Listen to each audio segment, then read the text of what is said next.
A gente vai começar o estudo dos 50 anos.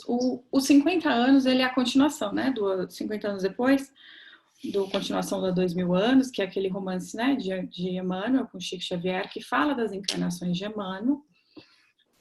No estudo passado, a gente estudou a 2000 anos. O Góes está proibido de dar qualquer spoiler do fim do livro. Tá bom? Senão, né, Kátia, nós vamos cortar o microfone dele. Corta o microfone dele.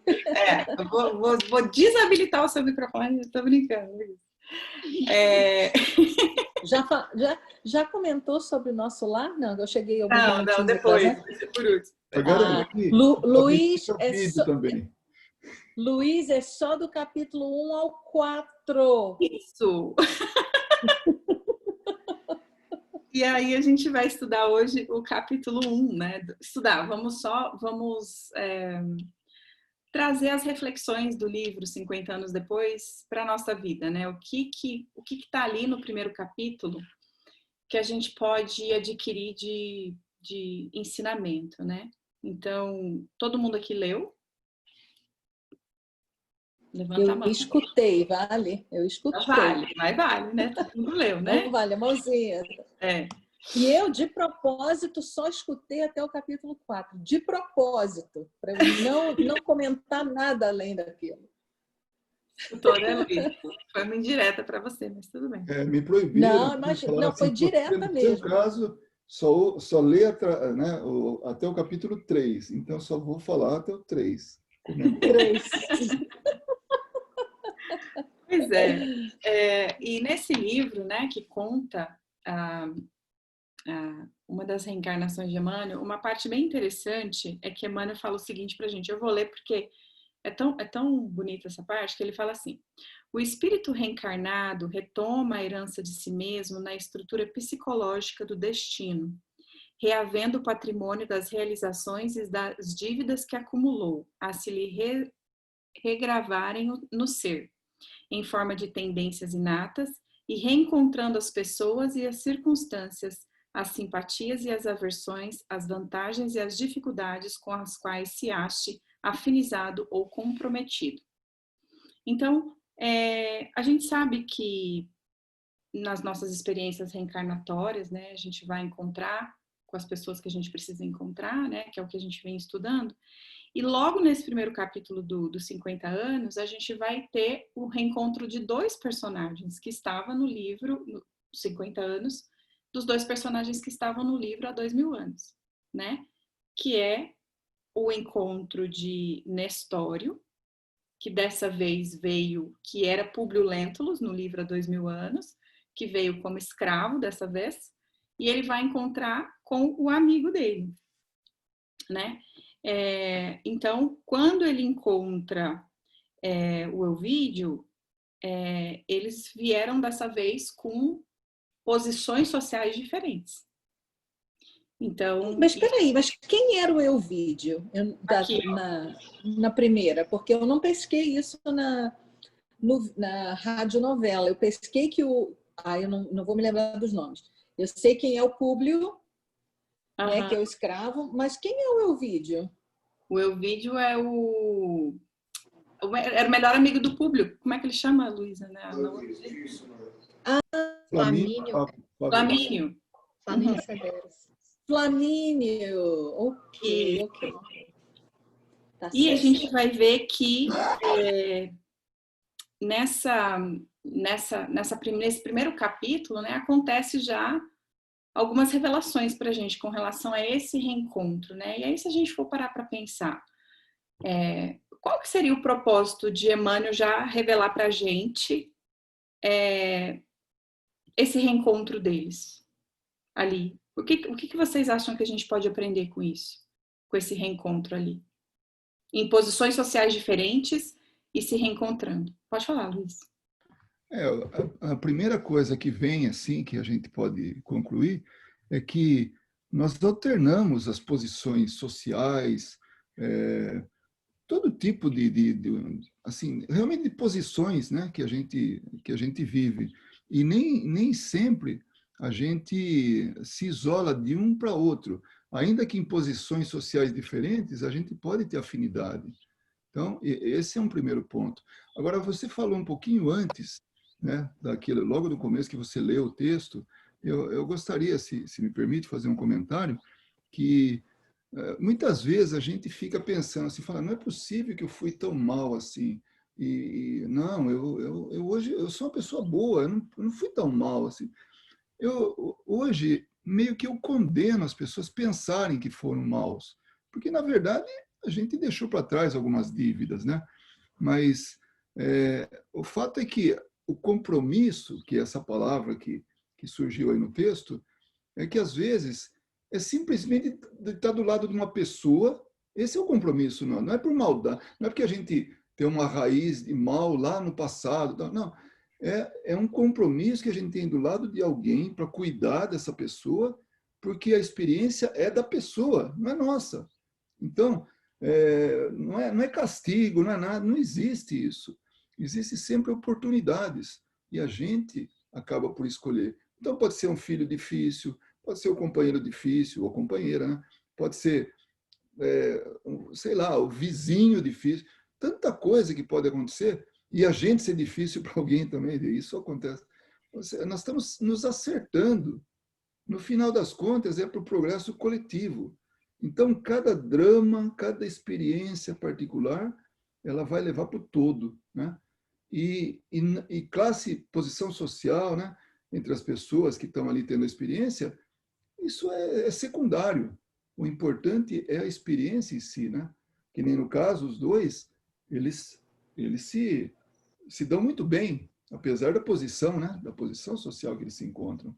E também, quando Emmanuel assim, apresenta a nova condição dele, ele está mostrando, tá vendo? Eu era um senador arrogante, agora eu sou um escravo. Então, ele não tratava bem os escravos, ele tinha uma distância muito grande. Ele, na posição de um romano, né? Um patrício, senador, quer dizer, era o auge, né? Acho que depois de senador, só mesmo imperador. Então, o escravo estava lá na posição dele e eles tinham poder de vida e morte sobre o escravo. Isso que é terrível, né? E, no entanto, agora ele era um escravo. Então, a gente... super interessante. Eu só vou fazer uma retificação aqui. Na verdade, o Elvídio era o Pompílio Crasso. Não era o Flamínio. Pompílio Crasso, aquele que morreu com ele, que arrancaram o coração no finalzinho do livro, quando ele ficou cego. Não, aquele era o filho dele. Era o filho. Não, o filho que cegou ele, mas quem estava com ele lá na batalha era um amigo, um senador. Tem razão, você tem razão. Crasso, a falha foi minha. Eu li o livro errado. Eu tô aqui, gente, isso não tá soando bom. Peraí que eu vou lembrar. Então, peraí. O Elvídio é esse amigo, porque eu não lembro desse amigo. Pompílio Crasso. Lá no finalzinho, eles foram juntos para aquela região lá, para guerrear e tal, e foram presos, capturados pelos judeus juntos, e que arrancaram o coração dele vivo, na frente do senador. Ah, foi. Então, isso mesmo. Isso mesmo. É ele, então? Poxa, mas ele era mais... O Flamínio... Ele era mais chegado ao Flamínio do que a esse amigo, né? Me parece. Pelo menos na radionovela. Mas a situação também eu achei interessante, que no encontro, já no primeiro encontro, né? Quando o escravo... Como é o nome dele? Nestório. Quando a gente pensa que os nomes vão melhorar um pouquinho, eles ficam mais difíceis. Nestório... quando ele encontra com Elvídio, ele imediatamente é libertado, né? Deixa de ser escravo, naquela casa, pelo menos, né? Ainda é capítulo 1, né, gente? Isso, você está no capítulo 1, certinho. Tá. Então tá. E eu achei isso super interessante, porque ele reconheceu, né? Quer dizer, espiritualmente, ele reconheceu o Nestório, né? Ele imediatamente simpatizou com ele, ficou super impressionado com o conhecimento do Império Romano que ele tinha e aquela coisa toda, e ele libertou. Eu quero muito saber quem é a Alba, porque desconfio que a Alba é a Lívia, mas eu não sei, né? Eu não sei porque eu ainda estou no capítulo 1, né, Luiz? Você vai descobrir. E aí depois eu vou descobrir, né? A gente vai descobrir, mas eu achei assim de uma bondade incrível, né? Acabou de conhecer e já falou, você está liberto. Nós vamos Eu descobrir. achei impressionante. Uma coisa que é interessante que ele fala assim, recapitulando isso que você está falando, né, da afinidade que logo pegou os dois e que o Lucas comentou, tem uma outra parte aqui que fala assim, não obstante o esquecimento que a gente tem do passado, né, das nossas desavenças ou então dos nossos amores, das pessoas que a gente tem afinidade, né, para se reencontrar, há algo em nós que permite reconhecermos os que nos foram importantes em outras vidas. Os afetos da alma, sentimos uma imediata simpatia, aquele sentimento de que a pessoa é confiável e que dela podemos endereçar a nossa estima, amizade e amor. De igual forma, os nossos desafetos geram sentimentos antagônicos de aversão, medo, repulsa. Isso. E facilmente queremos nos distanciar da pessoa em questão. A gente não, acho que todo mundo já experimentou isso, né? Acho que todo mundo tem na sua vida aquela pessoa que você encontrou, reencontrou, sem saber, né? Reencontrou, e que entra na sua vida assim facilmente e fica, né? E tem aqueles que você, de imediato, quando conhece ou ouve falar, você dá até arrepio. Você quer distância, não é? Eu acho que eu tenho pessoas assim, casos assim na minha vida, né? Mas é impressionante. Acho que todo mundo tem, né? Sabe, Kátia, isso aí que você falou é muito os livros de Emmanuel. Eles nos conduzem realmente ao entendimento do espiritismo.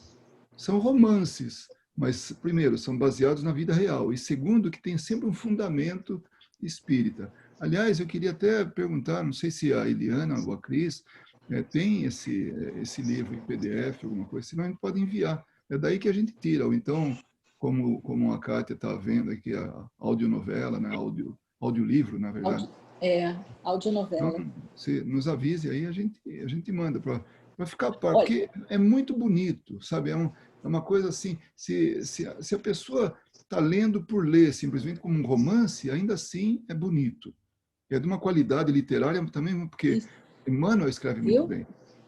Sim. Eu recomendo, quem quiser, eu acho assim, eu estou apaixonada por radionovela, porque dá uma vida, sabe? O livro você lê, é também interessante e tal, mas não tem aquela vida da radionovela, porque tem a voz, tem o tom da voz, é assim, impressionante, eu estou adorando. E também está tudo dividido por capítulos também, então é fácil de seguir, sabe? Então eu recomendo, quem não tiver o livro, quiser a radionovela, está no YouTube. Então, só para finalizar então sobre o livro, então a gente percebe, por exemplo, esse comentário que a Kátia fez, né? Por que a gente tem assim simpatia por alguém, ou antipatia por alguém? Então, no livro ele começa exatamente assim, quando aquilo que ela, né, já apresenta Nestório e apresenta o como é que ele chama mesmo? Acabei esquecendo lá. Elvídio. O Elvídio. Então, essa afinidade momentânea, isso a gente encontra no nosso dia a dia. Assim como uma repulsa momentânea, que a gente vai ver no livro, também tem no nosso dia a dia. Então, é explicável através disso, né?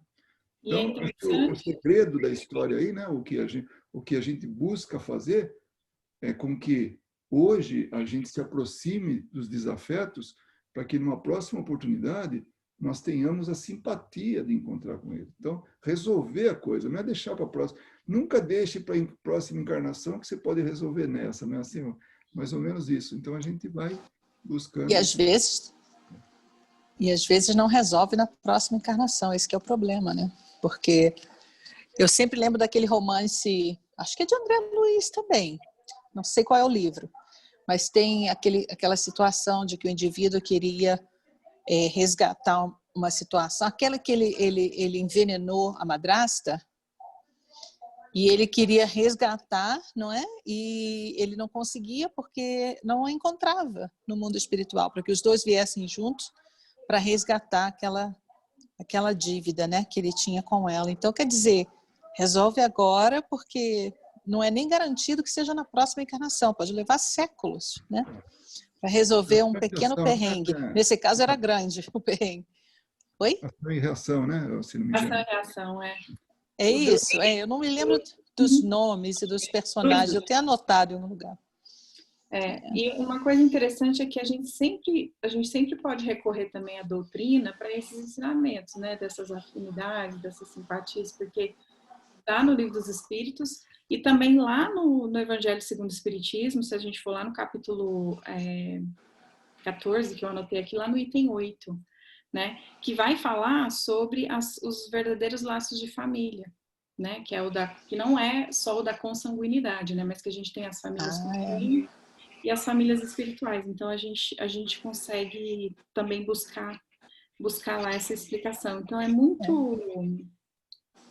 gratificante a gente poder, quando a gente está estudando, pelo menos assim, para mim, assim, me empolga muito, porque estou estudando, né? Você estuda o Livro dos Espíritos, você estuda o Evangelho, você estuda o Livro dos Médiuns, e aí você lê essas obras, parece que tudo fica muito mais fácil o entendimento, apesar de ser um romance e tudo mais, mas é bem...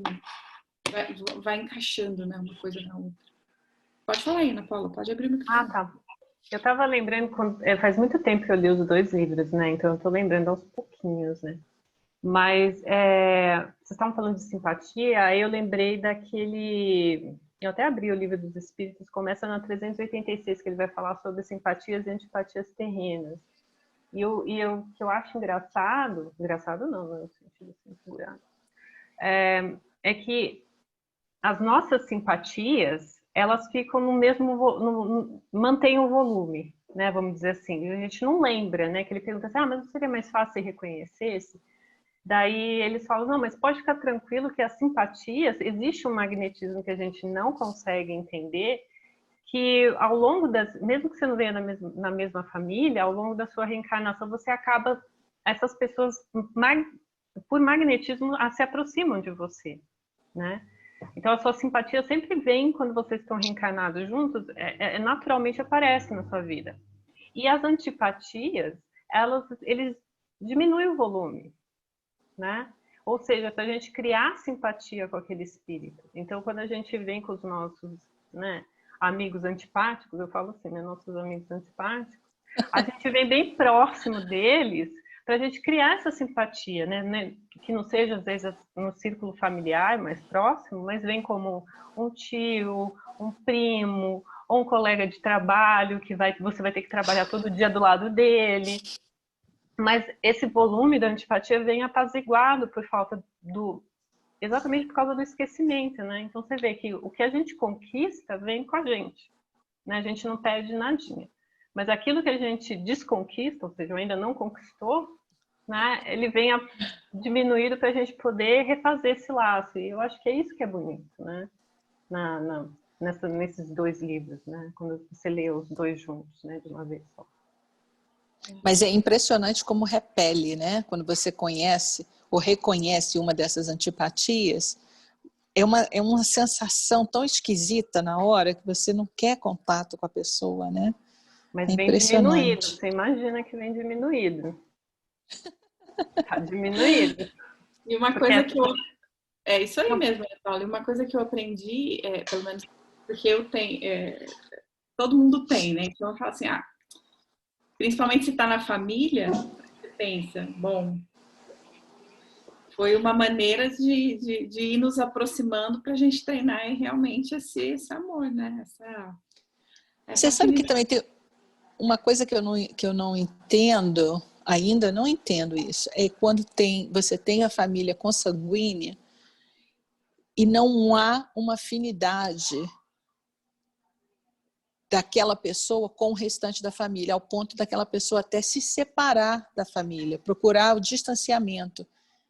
É difícil para eu entender isso, porque se eles vieram na nossa família, é porque provavelmente, porque não, com certeza tinha uma razão para isso acontecer. Então, por que eles é como se eles não fossem parte da nossa família espiritual, porque não há uma afinidade, eles querem estar separados do restante da família.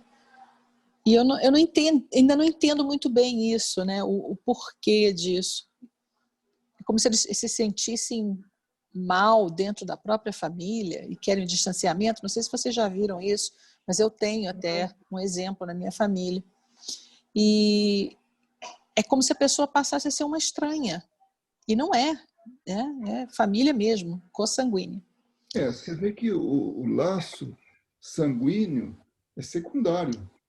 É secundário. Tem gente que, você deve saber de casos que, gente que não é da mesma família, mas tem um vínculo fortíssimo, né? Então, do mesmo jeito que acontece isso, acontece de alguém vir para uma família para aprendizado. Às vezes, realmente, é totalmente estranho. No caso, puxa, agora também eu não sei dizer que livro que é de André Luiz, que era assim um posto avançado de nosso lar, considerado como um posto avançado de nosso lar na Terra, onde uma família era uma viúva e 5 filhos. Missionário da Luz. Não, mensageiro. Os mensageiros. E aí, ela era sabido que aquele era um espírito não familiar. O restante era. Então, eles eram em 7, né? No início, aí desencarna o marido, tal, filho em 6. O número 6 lá, que talvez era até o caçula, ele não era do círculo familiar, espiritualmente falando, né? Então, era consanguíneo, era sanguíneo, né? A relação tinha laços sanguíneos, mas nada a ver com o espírito. Mas sabe o que eu acho interessante dessas situações? É que a gente, às vezes, pensa que tudo tem que ser resolvido em uma reencarnação, né? E não é muito bem assim que as coisas funcionam. Para a gente tinha que funcionar ontem, né? Mas as coisas são bem mais... Às vezes, o fato só de ter nascido na família, vamos supor que o caso seja um filho, né? Os pais dando a oportunidade de reencarnar já é o que dá para ser feito agora, né? Porque a energia que está entre eles é muito forte. Então, é o que dá, e daí fica um mais afastado do outro. E, às vezes, a gente não sabe se com o tempo, lá na frente, alguma coisa vai acontecer que vai reaproximar essas pessoas. Então, as coisas na espiritualidade, elas acontecem numa velocidade e no entendimento muito diferente do nosso. Eu acho que a gente tenta também criar uma regra, né? Então, assim, olha, quando acontecer isso, vai acontecer aquilo, porque isso dá controle pra gente. Mas a gente não existe regra. Cada reencarnação é uma reencarnação. E no livro dá para perceber isso, né? Que cada vez que ele reencarna é uma reencarnação diferente da outra, que ele vai resolver outras coisinhas diferentes. Verdade. Quer falar, Lu? Liga aí. Eu vou falar um pensamento que o Renato estava conversando aqui. Só é algo interessante para a gente observar, pelo menos para a gente foi, né? Quando fala 50 anos depois, a gente imagina uma história que ia começar... Eu imaginava, deixa eu colocar aqui, eu imaginava uma história que ia começar há 50 anos. Só que nesse livro, 50 anos depois, os personagens, por exemplo, o Públio Lentulus, ele estava com 45 anos. Logo no primeiro capítulo fala que ele estava por volta de 45 anos. Então, como 50 anos depois, significa que, apesar da morte trágica dele, ele reencarnou 5 anos depois.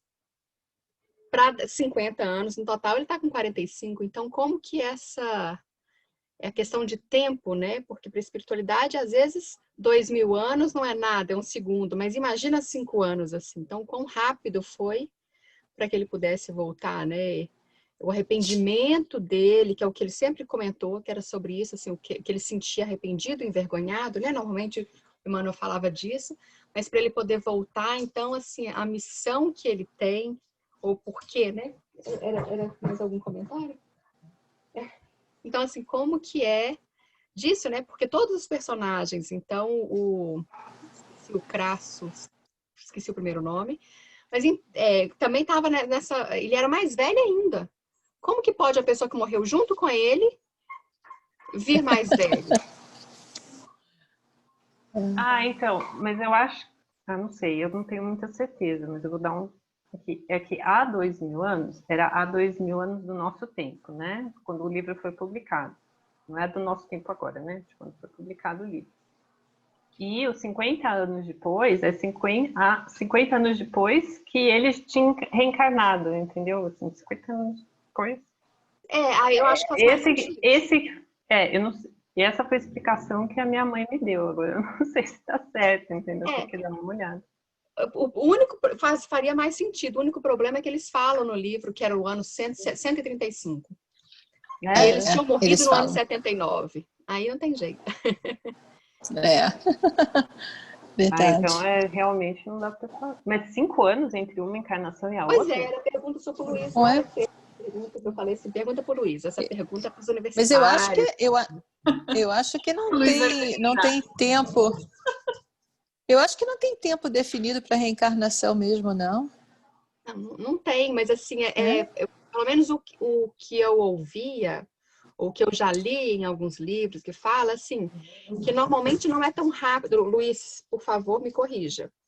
Mas normalmente não é uma regra, mas normalmente não é tão rápido assim. Essas encarnações que acontecem com um período muito curto, existe algo como se fosse uma missão especial, porque a gente sabe que existe todo um preparo para a encarnação, né, de descender. O Luiz até tirou o microfone lá, já gosto.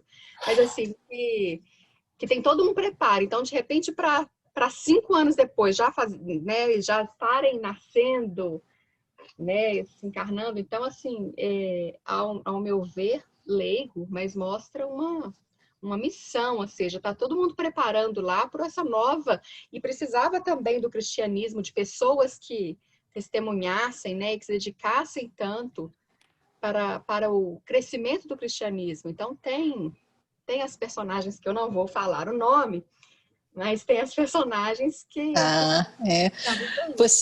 Você agora falou em cristianismo, eu pensei aqui que tem a Célia também, né? Eu tenho minha desconfiança que a Célia também pode ser a Lívia. Eu tô com medo de falar, porque eu acho que a Célia já não está a parte da Célia, não é no primeiro capítulo. Aí eu fiquei com medo, você vê que eu tentei. Não, mas a Célia já no primeiro capítulo já se fala que a Célia ela abre mão da vida dela, né, de romana, para uma vida mais simples, totalmente dedicada ao cristianismo. Já se fala nisso no primeiro capítulo. Eu não sei o restante, mas agora eu queria só fazer esse parênteses. Pode ser que ela também seja a Lívia. Veremos nos próximos capítulos. Tá? Veremos nos próximos capítulos. Ai, agora eu estou ansiosa. Tá bom. Luísa, não existe uma regra para quanto tempo. Tem uma sociedade mística aí que fala em 144 anos, que é o período entre uma encarnação e outra e tal.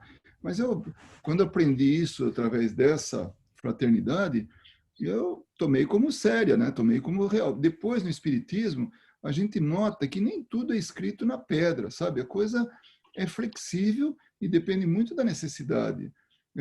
Tem alguns estudos assim de casos, na verdade não é estudo, é comprovação de casos, de crianças que desencarnam e reencarnam imediatamente, sabe? Então, mas peraí, será que estava preparado? Não estava?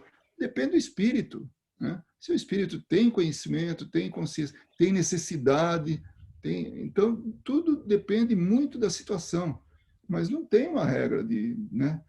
Tanto que a gente ouve falar, por exemplo, o espírito para dar uma comunicação tem que levar não sei quantos anos, porque ele tem que se ambientar, tal. Aí você vai lá e pega, isso está registrado, né? Você pega Herculano Pires, estava lá tá o caixão ali e tal, e ele do lado, né? Já dando comunicação, através de um médium lá, falando com as pessoas. Pô, mas peraí, o cara nem foi enterrado ainda, né? Não foi, né? Então, depende muito do espírito, né? Então, pode acreditar que tomara eu, se puder, né? Claro que eu acho que eu estou longe disso, mas se puder voltar logo, porque eu acho que aqui que está a oportunidade, né? Então, mas claro, eu acho que vou ter que me ambientar de novo, aprender algumas coisas para vir melhorado aí. Então, não vai dar para vir direto. Vou ter que tomar um tempo para poder aprender coisas, para poder reunir as pessoas, sabe? Porque meio que assim, é um programa, não é Não é uma roleta russa, né? Ah, agora vai você. Não, não, agora vai você. Não, vai você porque eu já não quero ir, né? Não, é tudo muito bem planejado, né? E o mais interessante é que a gente não vem sozinho.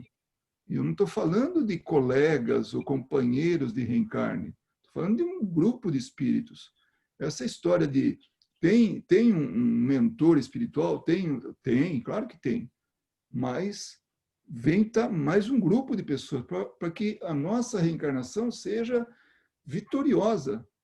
Eu escutei uma coisa de um cara, lá, a gente estava vindo para cá, se mudando para os Estados Unidos.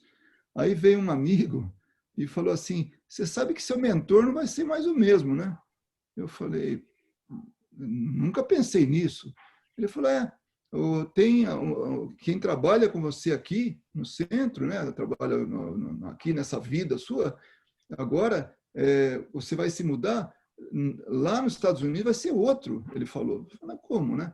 E aí eu fiquei pensando, ele tem razão, porque aqui é outra história, outra, sabe, é outra cultura, outra situação, outro ambiente, é tudo diferente. Então pode ser sim. Não faz sentido. Mas não faz sentido, Luiz, porque é a sua história. Não, eu digo não assim, acho que porque você mudou... Não, em termos de trabalho, né? Não, em termos de trabalho espiritual, não estou falando daquele que me acompanha. Sim. Tá certo. Falou mentor, aí a gente pensa no que te acompanha desde o nascimento. Desculpa, pensou no que te acompanhou. Pronto, então, aí, né? E realmente tem, né? Porque aqui tem uma história, tem toda uma situação, até o idioma muda, né? Então, eu vi lógica, sabe? É uma coisa, não foi uma coisa que eu falei, nossa, isso mudou minha vida. Não, mas analisando, né? Ali um pouquinho aqui, um pouquinho ali, acho que é possível isso. Porque eu não gosto de... Eu procuro ver a coisa como um todo, sabe? Não adianta a gente ficar pegando detalhe aqui e tal, e aí concentra toda a atenção naquilo. Eu prefiro ver o todo, né? E se tem alguma coisa até que eu não consiga explicar, um detalhe, mas peraí, vamos ver o todo, como é que está funcionando, né? Aí que acho que é importante, porque cedo ou tarde esse detalhe vai ser explicado, vai ser, sabe? Então eu tenho paciência. Isso que a Ana Paula falou, realmente eu acho muito lógico. A gente não pode pensar que vou sair santo daqui, vou sair um Emmanuel daqui. Não vou, vai demorar muito, eu sei disso.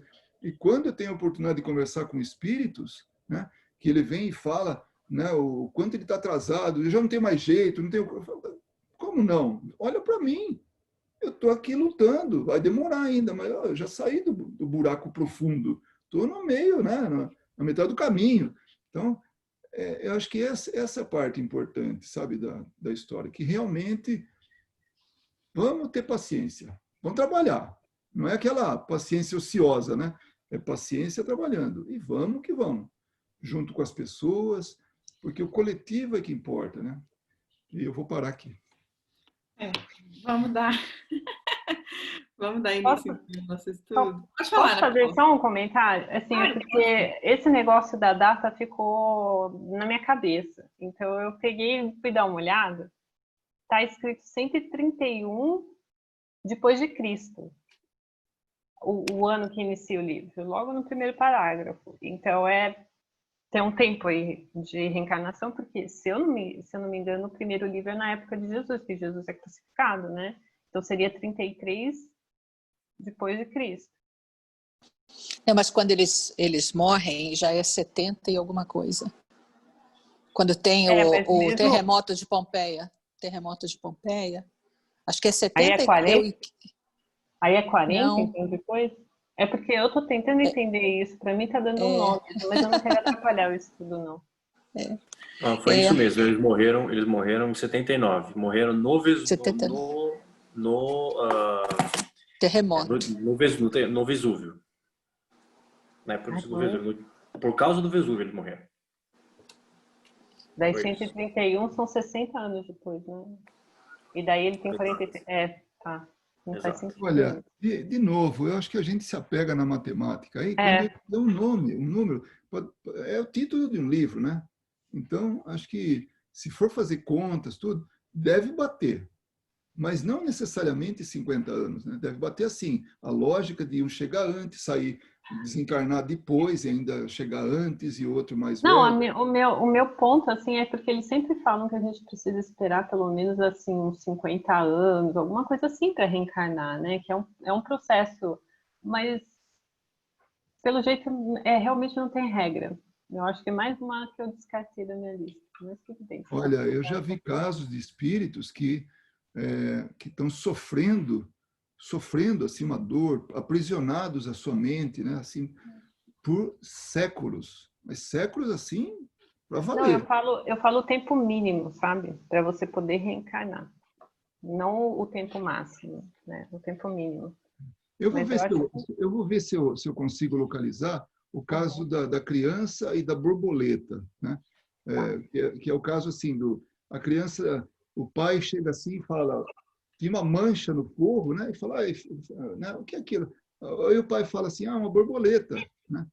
E aí desencarna a criança, foi aquele drama, perderam a criança, não sei o que. Aí passa um tempo, a mulher fica grávida de novo, vem o mesmo espírito e brincava com os mesmos brinquedos, tinha as mesmas manias, tudo. Um belo dia, fala assim, papai, a borboleta lá que você falou, tal. Né? Então lembrou, até o caso da borboleta ele lembrava. Então, eu vou ver se eu encontro isso aí, mais alguns casos, porque realmente, até onde eu pude aprender, não tem assim exatamente sabe? Não, é isso, uma regra inflexível. Depende muito da necessidade, né?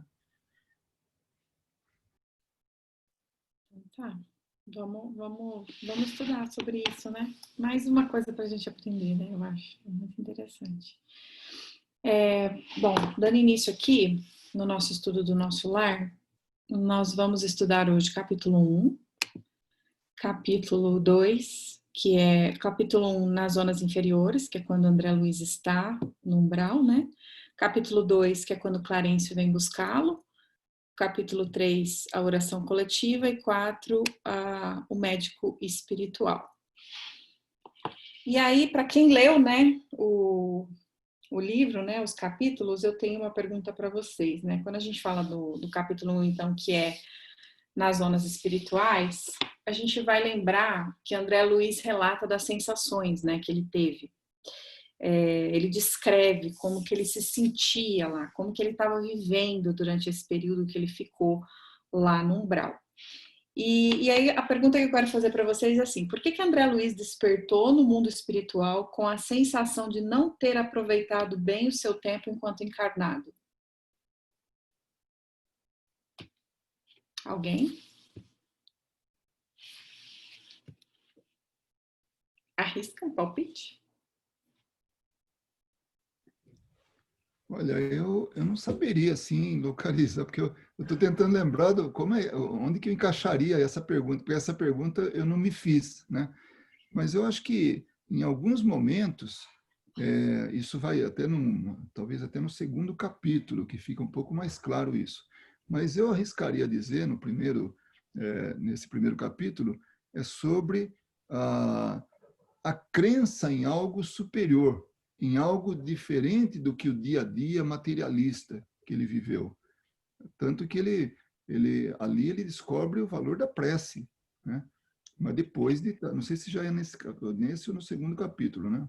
Mas ele a perda de tempo, talvez fosse o fato de ele se dar de cara com uma realidade que ele nunca quis saber a respeito. Para ele tinha o conforto da família, ele era daquele jeito lá com a família, e né, todo meio assim autoritário, né? Meio não, autoritário meio, né? Então, eu acho que está nessa linha aí, talvez. Não sei se... Eu acho que você está correto, porque ele fica surpreso com o que ele encontra. Né? Ele diz, os meus pulmões continuavam respirando da mesma maneira. Então, eu acho que tem a ver com isso mesmo, Luiz, que o tempo que ele perdeu em não aprender o que ele iria encontrar na vida espiritual. Acho que é por aí.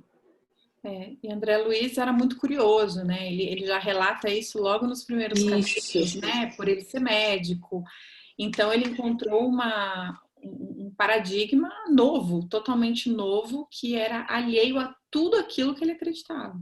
Isso. Né? E que ele nunca tinha parado para procurar aprender sobre isso. Então ele foi confrontado com uma coisa totalmente, uma realidade totalmente nova, né? Que ele não sabia como agir, não sabia o que fazer, né? Exatamente. E aí ali dentro, nesse período que ele passou nessas zonas inferiores, ele teve a sensação de perda total de noção de tempo e espaço. Ele não sabia dizer por quanto tempo ele ficou ali agonizando, ele ficou ali sofrendo aqueles ataques. Ora ele dizia que ele passava por momentos de tormenta, onde tinha muitos gritos, muita acusação, perseguição, e ora um silêncio que era arrebatador para ele, que causava muito medo, né? Então sempre o coração descompassado, sempre aquele desespero, né? Ele tinha certeza de que ele havia morrido, né? Ele entendeu isso ali no umbral. Na sua concepção, ele tinha cumprido dignamente, né, os deveres de marido, de pai. Então ele se via como uma vítima naquele local. Então ele não tinha ainda essa noção, e o que começa a clarear para ele a partir do momento que ele é socorrido e que ele chega em nosso lar, né, que ele vai se defrontar com a realidade, né, que a gente vai ver do suicídio, e ele se sente totalmente amargurado ali, né? Então, os sentimentos que predominavam nele aí, eu vou só terminar isso aqui, Kátia, e a gente pode comentar. É engraçado porque isso que até você comentou, Kátia, ele tinha todas as sensações físicas ali, né? E ele descreve esses sentimentos que ele sentia: os cabelos eriçados, o coração aos saltos, um medo terrível. Gritava como louco, implorava piedade e clamei contra o doloroso desânimo que me subjugava o espírito. Então, ele sentiu tudo isso na pele. Ele descreve momentos em que ele tinha muita fome e comia folhas, tomava água do lodo para matar a sede. Então, assim, ainda muito... O quão apegado ele estava com a matéria, né? O quão necessitado ele ainda estava de tudo isso. Então, é bem forte, assim, esse primeiro capítulo. Pelo menos, assim, para mim, quando li a primeira vez, foi o segundo livro espírita que eu li, eu esperei acho que um mês para ler o segundo capítulo, porque eu fiquei um pouco chocada quando eu li o primeiro. Falei, nossa Senhora. Se alguém quiser comentar alguma coisa, fiquem à vontade, tá, pessoal? Eu queria fazer um comentário que, quando eu li essa parte, logo no começo, eu falei assim, mas não é a primeira desencarnação dele, né? Quantas desencarnações ele deve ter passado e passou por tudo aquilo de novo, né? E daí a minha pergunta era assim, tudo bem, mas ele não conhecia o espiritismo em vida. Não, mas ele já tinha conhecido isso várias vezes após as desencarnações. Então, assim, o que fica bem evidente é o que você falou, da materialidade, né, presente nele, materialidade que eu digo, o apego dele a essa realidade que a gente vive aqui, né? E essa realidade era tão presente na vida dele ainda que literalmente borrava qualquer lembrança dele anterior de qualquer outra reencarnação dele e transportava essa realidade para o umbral. Então ele buscava água, ele buscava alguém para socorrê-lo, porque ele estava esperando um médico para socorrê-lo. Então, e só bem naquela hora que ele tem aquele arrependimento, né? No final, que ele se arrepende, né? No final do capítulo, né? Que ele se arrepende, ele é socorrido. Aí ele começa a cair a ficha, mas mesmo assim, ele continua ainda presente, né? A realidade da Terra. Eu não gosto muito de falar material, porque dá a sensação de que nada lá é material, né? Mas essa realidade aqui, né? Que é muito mais densa. Então, era muito presente para ele. Então, ele queria exercer a personalidade que ele foi aqui, que ele não era mais. Né? Exatamente. Ana Paula, isso aí é interessante que você fala. Puxa vida, você já desencarnou tantas vezes, reencarnou tantas vezes, por que não aprendeu, né? Eu acho que esse é o tipo de coisa que realmente só vem com a evolução espiritual. Quando pode chegar um momento que a gente saiba exatamente o que está acontecendo. Eu acho que a gente hoje não tem condições, é como um animal, né? Que encarna, desencarna, sem, sabe, onde só os instintos eles passam. Claro, estou exagerando, tá? Peraí, somos seres humanos, não pode ter só instinto, né? Mas a sensação, o conhecimento, sabe? Porque a reencarnação, eu até acho que você falou muito bem, né? Para não falar material, porque a gente esquece que lá também é material. Mas esse plano físico nosso, reencarnatório, né? Onde a gente está tendo a experiência reencarnatória, ele não é fácil, né? Tem gente, ainda, talvez assim, a parte cômica, se não fosse trágica, né? Ou vice-versa, é que a gente não quer morrer, né? Quando que aqui é uma prisão, né? E a gente está aqui tendo uma experiência e, claro, ainda bem que a gente não quer morrer, porque tem que prolongar, né, essa oportunidade o máximo possível. Mas, realmente, a gente até chegar no momento que a gente começa a ter uns lampejos, fala, poxa, eu já reencarnei, agora eu tenho que ter uma outra atitude. Ou então chega no plano espiritual e chega de uma outra forma lá. E não vai pela porta do fundo, né, do umbral lá, do sofrimento, da dor. Não. Vai já tem gente recepcionando a gente, já tem. Isso a gente vê nas obras de André Luiz, inclusive, aqueles que estão já prestes a desencarnar e já tem a assistência dos espíritos amigos. Então já vai no plano espiritual, já recebe assistência, tudo. É diferente. Ele nunca se apegou a isso. Tanto que chega um momento que ele tem uma frase, que ele já começa a ter lampejo de fé, né, que é aquilo que vai despertar ele, e aí ele fala, tem uma frase que eu achei legal, até anotei aqui, ó amigos da terra, quantos de vós podereis evitar o caminho da amargura com o preparo dos campos interiores do coração? Acendei as vossas luzes antes de atravessar a grande sombra, buscai a verdade antes que a verdade vos surpreenda, suai agora para não chorardes depois. É a mensagem que ele está dando.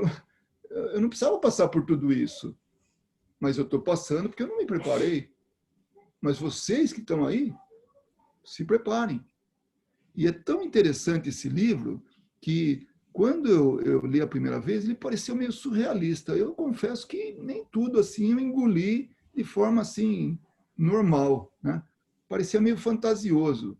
Hoje, depois de tanto tempo, lendo ou relendo esse livro, nossa, quanta coisa coerente, como a coisa tem realmente fundamento. Essa é a parte legal da coisa. Então, você tem razão, sabe, Ana Paula, do meu ponto de vista, assim, desse seu comentário. Achei muito legal, porque por que não aprendeu? Não aprendeu porque não está no ponto ainda, né? Talvez seja isso. Mas ele dá o recado dele, falou, ó, se preparem, aprendam, né? A vida não é só isso, que esse que é o problema nosso, né? A gente se apega demais, né, na nossa relação diária aqui, né? Exatamente. Bom, aqui recapitulando, né, o que a gente já falou, que ele tinha todas essas sensações de sede, necessidades fisiológicas, o assédio constante das forças perversas. Ele não compreendia porque que chamavam ele de suicida o tempo todo, né? Suicida, suicida. E aí a gente entra na parte desse ambiente, né, das zonas inferiores. Então André Luiz descreve esse ambiente, por isso que eu falei, né, quando eu li a primeira vez, depois eu fiquei esperando um bom tempo para ter coragem para ler o segundo capítulo, porque eu fiquei assim, falei, meu Deus, era um mundo totalmente novo, né, descortinando aí para mim isso aí lá em 2006, 2007, quando eu li esse livro a primeira vez. Então, André Luiz fala, um ambiente hostil, uma paisagem quando não totalmente escura, era uma neblina espessa, não tinha sol, né? Não tinha a luz do sol, era um sol assim que não chegava a atravessar a neblina. As formas humanas com expressões animalescas, seres monstruosos, né, que cercavam ele o tempo todo, irônico. Até teve um momento que uma pessoa veio conversar com ele e ele achou que aquela pessoa ia ajudá-lo. E aí ele pede auxílio por caridade, né? E aí as pessoas zombam dele, falam assim, mas você sabe o que é caridade, né? Então, Era um assédio incessante. Mesmo assim, ele demorou muito tempo ainda, né, para se tocar de como que ele ia sair daquela situação.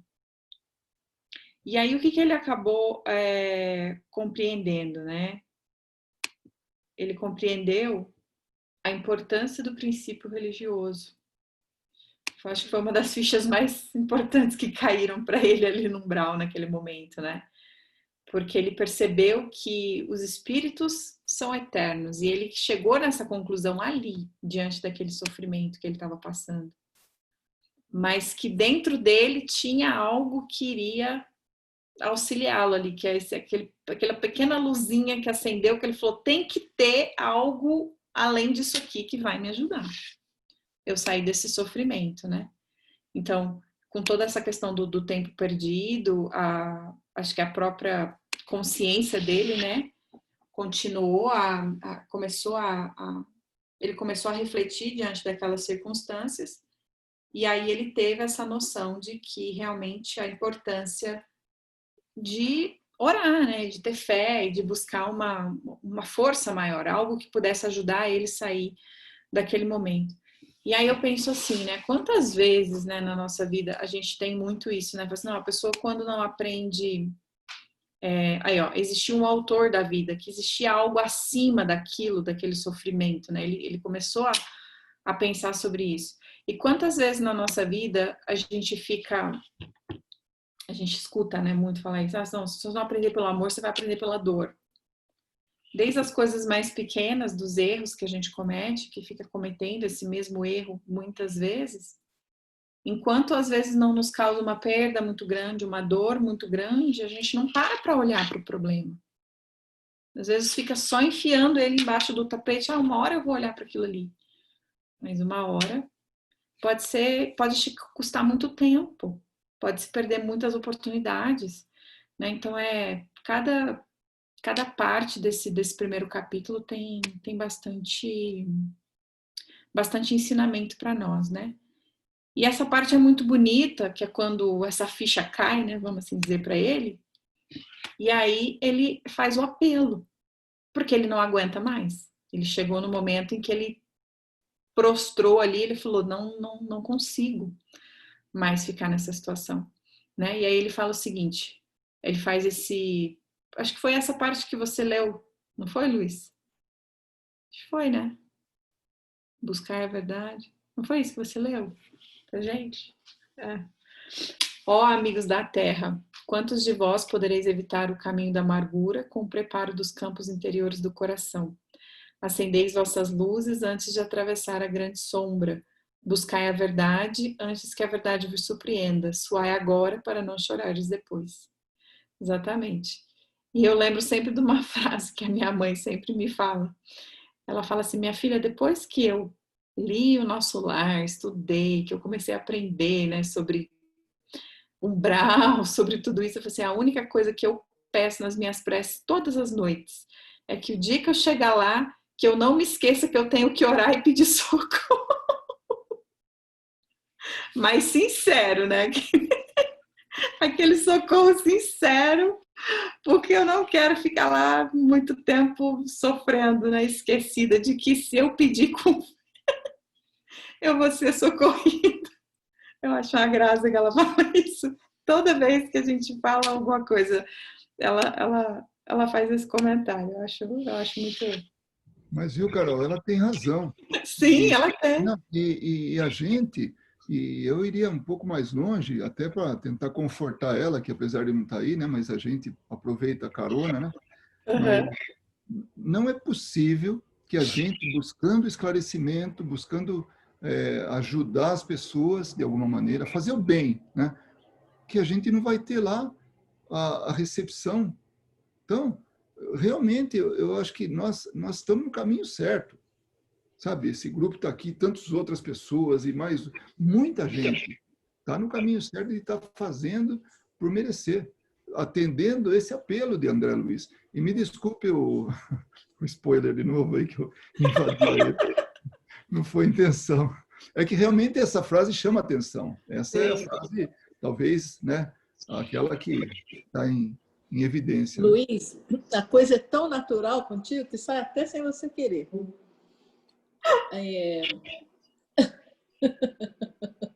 Cadê o Luiz? Tá ali. Olha só, eu também fiquei chocada com ele ser chamado de suicida. Eu entendo por quê, mas eu também não concordo, vou ser sincera, porque não é o suicida que a gente, quando fala sobre suicídio, aquele planejamento, a intenção de tirar a vida. Para mim, esse é o suicídio. Agora, ele, porque levava uma vida leviana e tal, e acabava, como se diz, prejudicando o organismo, é aquilo, falar do fumante, né? Do fumante que está fumando, o diabético comendo açúcar. Eu acho que são classificações diferentes. Realmente foi muito mal dos outros espíritos começar a chamá-lo de suicida. E depois, mas é uma coisa que até depois, né? No próximo capítulo a gente vai ver um pouquinho mais sobre isso. E até onde Clarencio comenta que muitos de nós chegamos no plano espiritual na mesma situação, para que ele não se julgasse tanto e se cobrasse tanto. Mas da maneira como ele ficou chocado de ser chamado de suicida, eu também ficaria. E eu ficaria muito chateada. Porque não é que ele teve a intenção de tirar a vida dele. Então, eu não sei até que ponto essa palavra suicida foi bem empregada nesse livro, em relação a André Luiz. Queria só fazer esse comentário. Lembre-se, Kátia, que ali não era um colégio de freiras, não um convento. Você imagina os espíritos que estão ali reunidos. Tem muitos que não querem assim, o bem-estar do outro, tirar sabe? Aqui na Terra a gente já vê gente que já quer torce contra a gente, né? Imagina.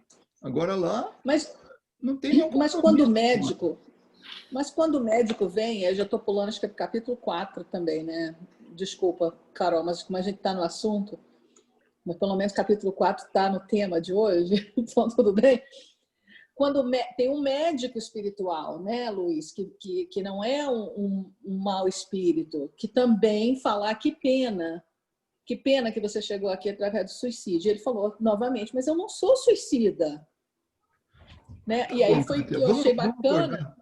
Vamos abordar então de outra maneira. Vai. Você veio aqui para a Terra para viver 80 anos, tá? Então, se você tiver uma vida regular, uma vida normal, tal, mas de repente você envereda para o caminho das drogas, você envereda pelo caminho do fumo, da bebida, não dorme de noite, enfim, você faz o seu corpo gato e sapato. Aí, de repente, você chega no máximo, sei lá, 50 anos. Pô, mas você tinha um compromisso de mais 30. Então, você abreviou a sua vida, de alguma maneira, sabe? Indiretamente, assim. Não, eu sei que pode parecer chocante, mas pensa bem, nós temos uma responsabilidade para com o nosso corpo. Então, tudo bem que a gente tem uma série de coisas que nem né, não atende exatamente aquilo, porque, enfim, a gente está vivendo num plano físico onde a gente é sujeito a chuvas e trovoadas, né? Mas você percebe, agora é sua opção enveredar por esse caminho que a gente falou, que abreviaria, né, a sua vida. Então, sabe, eu acho isso, mas até se a gente pensar que a doença chega porque foi permitida também que acontecesse, e se o desencarne acontece antes do tempo, o que eu não acredito que desencarne aconteça antes do tempo, esse é o problema, eu não acredito que desencarne aconteça antes do tempo, acontece na hora certa. Então, e se acontece na hora certa, seja a causa que for, né? Que é diferente da pessoa programar a própria morte, pegar um revólver, se matar, fazer aquelas coisas horríveis, entendeu? Né? Para tirar a vida. A intenção atrás disso é que eu acho que é o que realmente crucifica a gente, né? Porque no caso dele não houve intenção alguma. Ele estava vivendo a vida da maneira que ele achava que estava certo. Ele desencarnou antes do tempo. Eu não acho que ele desencarnou antes do tempo, até porque a gente fala sobre isso o tempo inteiro, né, no Espiritismo, que nada acontece sem uma razão. Então, existe isso de desencarnar antes do tempo? Então, nesse ponto eu discordo. Eu discordo, de repente, por falta de palavra melhor, tiveram que usar a palavra suicida, mas se tivesse uma outra palavra que descrevesse essa situação dele, talvez fosse melhor empregada, mas eu não considero André Luiz um suicida. Não é a definição de suicida que a gente aprende, né?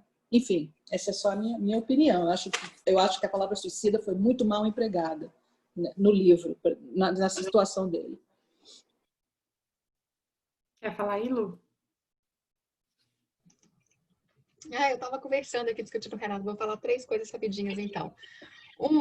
A primeira é sobre a reação de André Luiz. Me veio uma reflexão dolorosa, reflexão para mim, tá? Que é o seguinte: o André Luiz, ele acordou no umbral, ele não se sentiu digno daquilo, porque ele era bom pai, bom marido, bom médico, etc.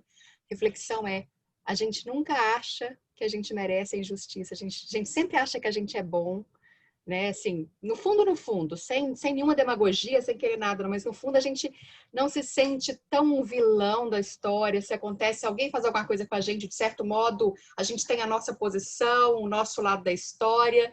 Então, nós somos bons, a gente nunca merece um umbral, de acordo com o ponto de vista, porque a gente não percebe os nossos erros.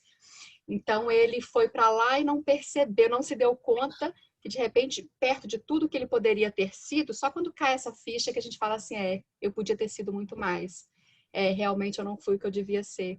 Então, quando acontece comigo, por exemplo, parece muito bonita essa questão da reforma íntima, vamos lá, todo mundo, né, todo mundo procurando, só que quando a gente olha de verdade para dentro da gente, começa a gente perceber assim, eu tenho muito mais coisa para ser. Então, e aí também é difícil ele se reconhecer o suicida. Vou passar para o segundo ponto. Eu aprendi a ver isso de uma forma diferente com o Ricardo Mello. Nas pílulas do evangelho dele, ele falava várias vezes do suicida, suicídio indireto, suicídio inconsciente, né? O exemplo que ele dava era uma pessoa, por exemplo, que sabe que o álcool faz mal, que não pode beber e dirigir. Aí vai numa festa, bebe pra caramba, fica tonto, pega o carro e vai embora para casa. Não aceita ligar para um Uber, não aceita carona. Ele não tinha. Aí, no meio do caminho, acontece um acidente, ele morre, desencarna. Vai falar simplesmente que foi um acidente? Isso de acordo com o Ricardo, tá? Um exemplo que foi bom para mim. Fala assim, vai falar que foi só um acidente? Ele, de certo modo, causou isso. Se ele não tivesse bebido, não teria acontecido. Então, para mim, foi, de certo modo, faz sentido. Não que eu aceitasse direito o termo, né? E aí, o terceiro ponto que eu ia falar, que meu marido lembrou aqui muito bem, é que na aula de direito, né, quem faz direito, no direito mesmo fala disso, existem vários tipos de homicídio. Então, tem o homicídio culposo. Agora você vai ter que falar. Então, fala mais alto aqui. O doloso e o culposo.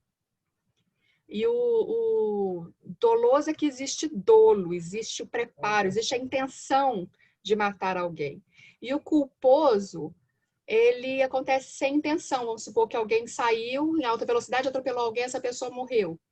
Ambos são assassinos, não deixam de ser considerado um assassino de acordo com... Ambos mataram alguém, com intenção ou sem intenção. E o termo fica sendo homicídio para os dois casos, independente de haver intenção ou não. Então, pensando nesse ponto do direito, aí o suicídio, independente de haver intenção ou não, então tem o suicídio direto, que é intencional ou culposo, que a pessoa planejou, eu vou morrer e pronto, se mata. E tem o suicídio indireto, que seria esse que a pessoa não tem a intenção de morrer, mas morre. Então, assim, pelo conceito jurídico da palavra, dá para entender um pouquinho mais o emprego do suicídio lá. Esse é só um complemento rapidinho para poder falar. Acabei. Posso só falar uma coisa que talvez... Eu vou falar primeiro, Kátia, daí você pode ficar um pouco assim, mas tem uma fala do Chico, que ele vai falar assim, que nós cometemos pequenos suicídios toda vez que nós nos revoltamos com a nossa vida. Então, o que isso quer dizer? Não é que... eu entendo quando você fala que o suicídio é aquele quando você retira a sua vida mesmo, né, propositalmente. Mas o que conta muitas vezes no espiritismo é a intenção dos nossos atos. quando a intenção dos nossos atos vai contra ao que nós deveríamos fazer aqui, o que está disposto no nosso projeto reencarnatório, ou mesmo as regras, as poucas regras que a gente tem na reencarnação, que é cuidar do corpo, como está lá no Evangelho segundo o Espiritismo, essa intenção, quando a gente desencarna, ela reverbera no nosso perispírito. Então, não é que aqueles espíritos ali no umbral estivessem chamando o André Luiz de suicida. É o próprio perispírito dele que estava acusando ele que ele era um suicida, porque é que no filme não dá para ver isso e no livro não dá para descrever isso. Mas quando a gente desencarna, a gente não olha pelos nossos olhos, a gente vê o perispírito e está tudo ali, a gente não esconde mais nada. Então o espírito olha para ele e sabe que ele ia ferir o corpo dele, que ele acabou tendo aquele acidente e foi para a mesa de cirurgia porque ele tinha um comportamento leviano durante a vida, ele era um bom pai. Ah, eu tô adiantando o livro? Nossa, agora que assim, ele era um bom pai, mas ele não era tão bom pai assim, né?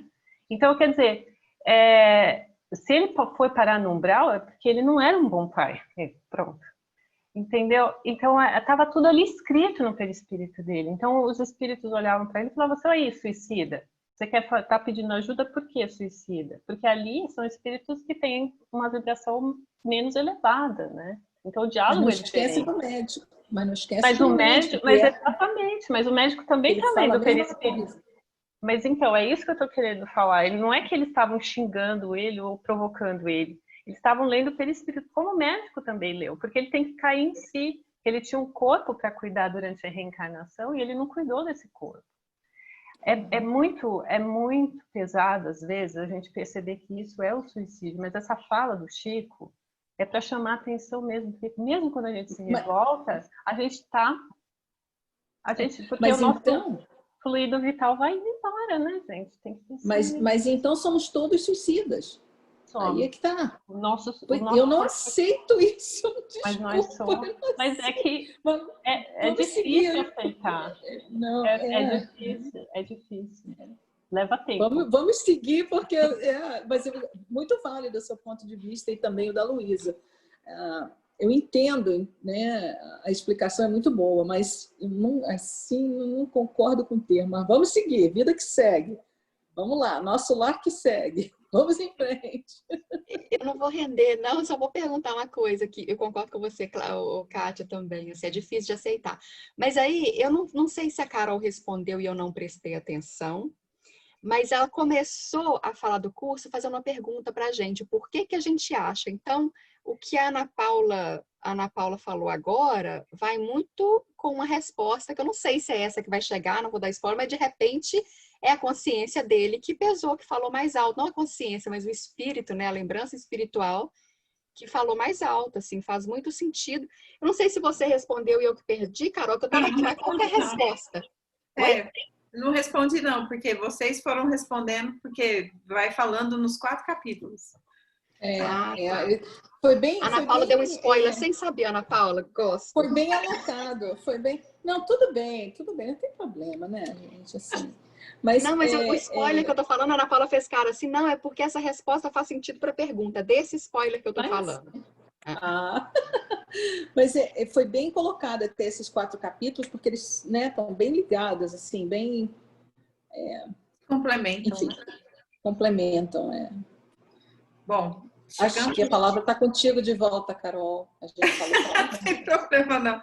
O bom desse livro é porque ele rende muito diálogo. É muito bom estudar. Já é a 3ª vez que eu estou estudando. É muito gostoso por isso, porque todo mundo participa. Eu gosto bastante de ouvir vocês. E a gente aprende, né? Não tem outra maneira de estudar, senão assim. Então, vamos lá. Capítulo 2, né? Que é quando o André Luiz recebe, então, o consolo, né? A assistência de Clarence. E aí a pergunta, né? O que ele precisou fazer para receber esse auxílio?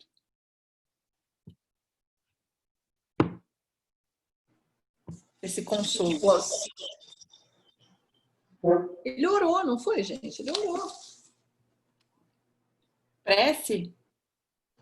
Foi, então, oração, não foi? Foi. Oração. O arrependimento, né? E aquela oração sincera, né? E aí ele fala, é preciso haver sofrido muito para entender as misteriosas belezas da oração.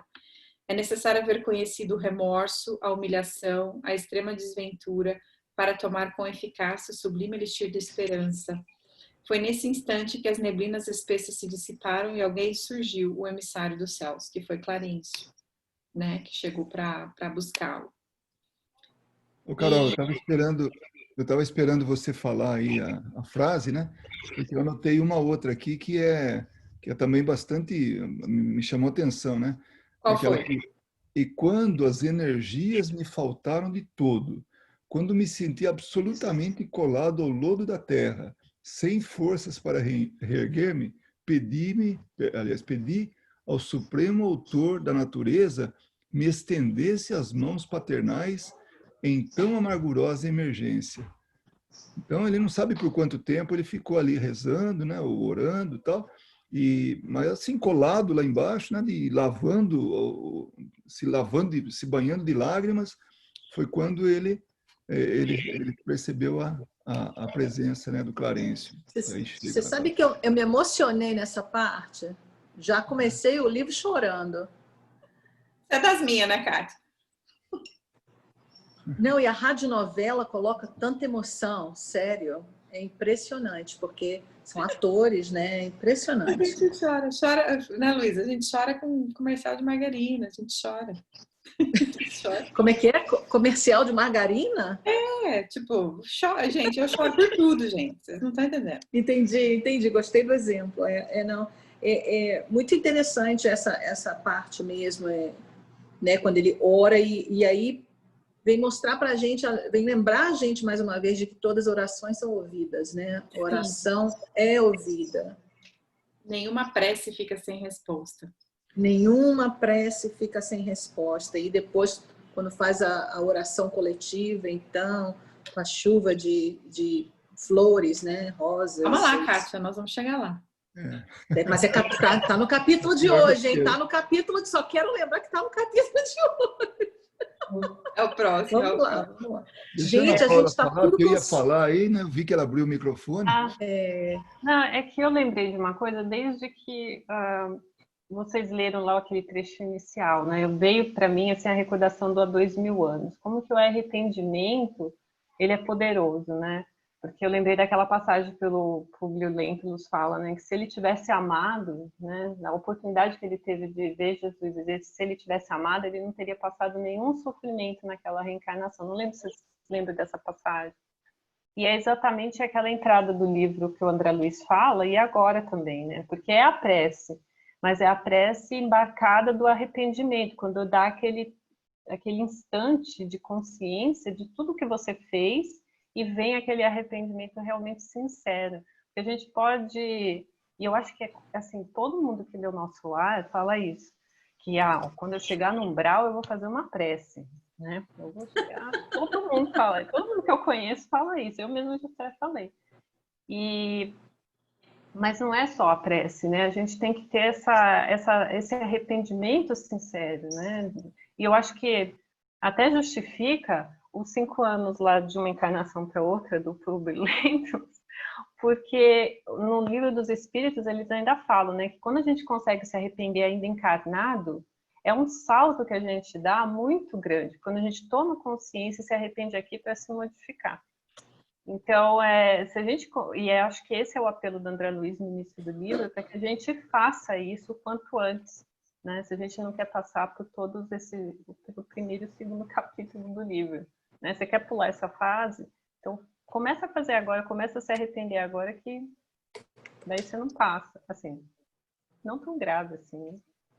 E ele fala do valor da prece em dois capítulos, dentre esses 4, né? Um deles é esse aí. Depois, são 2 tipos de prece que acaba fazendo, né? Essa daquela que ele realmente está pedindo ajuda, né? Está pedindo assim com todo... Aí é um momento que realmente ele pede. Até então, ele estava ensaiando, nem isso, ele estava assim, se transformando, né? E isso para a gente é uma mensagem tão clara de que a gente jamais pode duvidar do poder da prece. É algo assim, nesses 4 capítulos, ou pelo menos 3, né? Que é nesse, no segundo e no terceiro, ele fala da prece. É para a gente realmente não ter dúvida nenhuma, nenhuma. Verdade. A ferramenta de auxílio que é a prece para nós. Sabe que quando ele começa a falar da prece coletiva, eu lembrei da gente aqui, né, nos nossos estudos fazendo a prece coletiva. Falei, ai meu Deus, que coisa boa. Com certeza. E essa passagem que eu também acho muito bonita que está aqui, ó, para a gente refletir, né? Que Clarencio diz para ele, né, quando ele reconhece que as preces dele foram ouvidas, né? Coragem, meu filho, o Senhor não te desampara. Eu acho que a gente devia imprimir essa frase e colocar, né, na nossa frente todos os dias.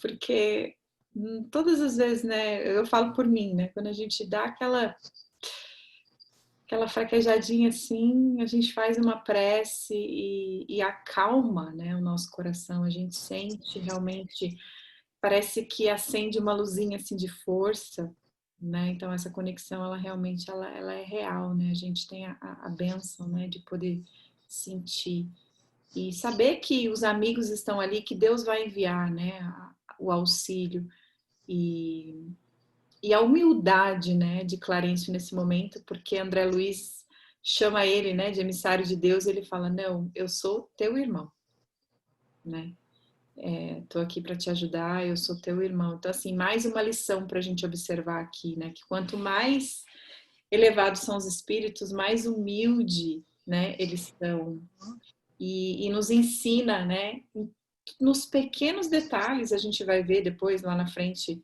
não vou dar spoiler, mas da Narcisa, né?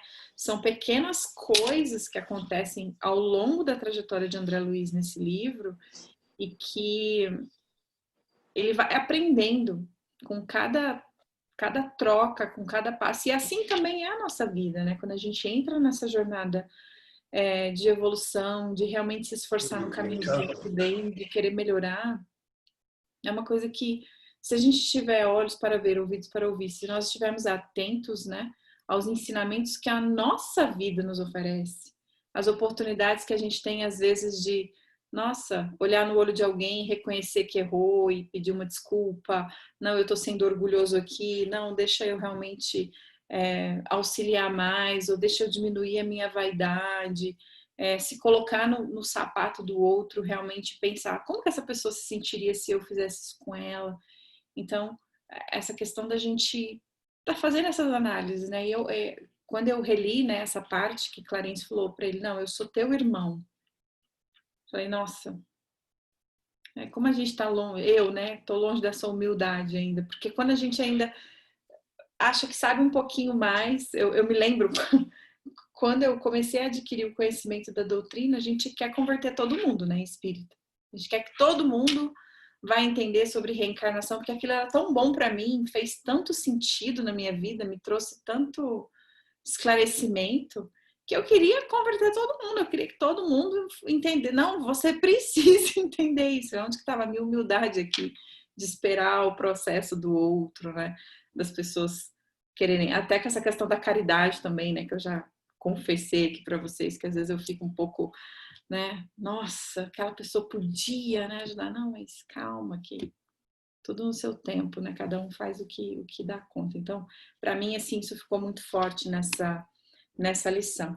E aí, a gente passando para o terceiro capítulo, que é a parte da oração coletiva, eu tenho uma pergunta para vocês aqui. Relembrando, então, como que André Luiz sentiu após a primeira oração coletiva em nosso lar? O que foi o valor dessa oração para ele? Como que ele se sentiu? Energizado. Ele fala que ele se sentiu energizado, né? Então, aqui a gente pode ver, né? Que... É transformado, né? Oi, Luiz? Não, outra palavra que ele usa é transformado. Então para ele foi importante isso. Além dele estar energizado, como, né, a Kátia falou, ele voltou para o quarto lá transformado, né? Depois daquilo que aconteceu. E era tudo novo para ele, né? Era tudo muito novo. Todo aquele cenário era novo, então ele já ficou prestando atenção em tudo que ele estava vendo, com aquela curiosidade, né? Bem característica dele, né? De tudo perguntar, tudo questionar, na questão de onde que ele estava, que lugar que era, que hospital que era aquele, né? Ele sempre... E engraçado que quando ele foi socorrido, um outro comportamento que eu percebi nele, acho que porque eu tô lendo de novo, acho que cada vez que a gente relê o mesmo livro, a gente consegue aprender mais e pegar outras coisas, né? É muito interessante. E eu comecei a perceber, falei assim, nossa, até nesse momento que ele tá assim bem curioso e fazendo esses questionamentos, a todo tempo ele já começou a expressar gratidão ali. A partir do momento que ele começou no caminho, no trajeto, que ele estava sendo levado, ele já começou a ver, nossa, as flores, eu estou vendo flores, eu estou vendo uma luz do sol, porque ele estava no escuro, ele estava na sombra, e ele começou a perceber os detalhes. Então ele começou, e teve uma frase que num desses diálogos que me marcou muito nesse momento, ele falou do sol, que ele agradeceu pelo sol. Então, assim, aquilo me tocou tanto, porque hoje a gente teve, né, Luísa, a experiência de ver um nascer do sol maravilhoso. Então, assim, tipo assim, quantas vezes a gente para observar as pequenas coisas, as coisas mais bonitas, o pôr do sol, o nascer do sol, uma flor, que Deus nos dá, que às vezes, se a nossa vida tá ruim, se a gente tá triste, a gente sai para dar uma caminhada. Se você já observar ao seu redor, você já se sente energizada. A natureza traz para nós a energia que a gente precisa, o mar, né? Então, ali ele já começou a nos ensinar também. Nossa, você está prestando atenção no sol? E ele fala, nossa, Deus foi muito bom que nos deu essa estrela. E André Luiz fala, quantas vezes na Terra eu não... Ele fala assim, nossa, essa luz aqui é tão diferente da do sol. Eu falo assim, não, é a mesma. Aqui a gente está mais aguçado. Mas lá na Terra a gente não dá valor, eu não dei valor. Então, outra lição. Por que a gente tem que esperar perder as coisas para dar valor? Né? Então, assim, cada linha que você lê, pelo menos assim, para mim, eu tô lendo com outros olhos e com uma outra profundidade, né? Então, assim, foram outros ensinamentos que eu absorvi dessa parte. Você ia falar agora? Você levantou a mão? Eu levantei, mas você falou o que eu queria falar. Eu ia falar assim, eu iria mais longe, dizendo que às vezes precisamos perder alguma coisa para dar valor. E você falou exatamente isso. Quantas vezes a gente perde e aí assim, puxa vida, eu tinha tudo e eu era feliz e não sabia, não é assim a frase normal. Então, era isso só que você falou já. E para mim, assim, isso é muito bonito, esse capítulo em especial que pega nesses detalhes e vem até de encontro com uma coisa que eu escutei hoje de manhã na meditação, que ele falava assim, pra gente, a questão da gente trabalhar o momento presente, né? Apreciar o que a gente vive agora, né? O passado nos trouxe experiências, o futuro a gente não sabe. E aí, complementando com isso daqui, se a gente não está atento, né, no que a gente está construindo agora, nas oportunidades que a gente tem de ser feliz, de viver e de desfrutar, de fazer o nosso melhor agora, para nós e para os outros, a gente a vida vai passar, né? E a gente vai perder. E aí depois fica aquele ressentimento, né? Fica aquela culpa e meio que uma coisa meio que casou com a outra, porque a meditação hoje você falava justamente sobre isso, da importância de você trabalhar o tempo presente. Esteja presente, esteja inteiro, né? Quando você vai conversar com alguém, olha no olho dessa pessoa, sabe? Escuta essa pessoa, se importe, curta quando você está com seu filho, curta quando você está com sua família. Essas coisas não voltam, né? Não volta mais. Então é o momento que você está vivendo. Então para ali, olha o sol, né? Olha o sol nascer, olha o sol se pôr. Não sei, sabe? É muito... São esses detalhes que a gente perde e que a gente entra nesse piloto automático e quando vê o tempo passou, a oportunidade se foi e a gente não foi feliz, né? Vai falar, Kátia, alguma coisa, Ana Paula?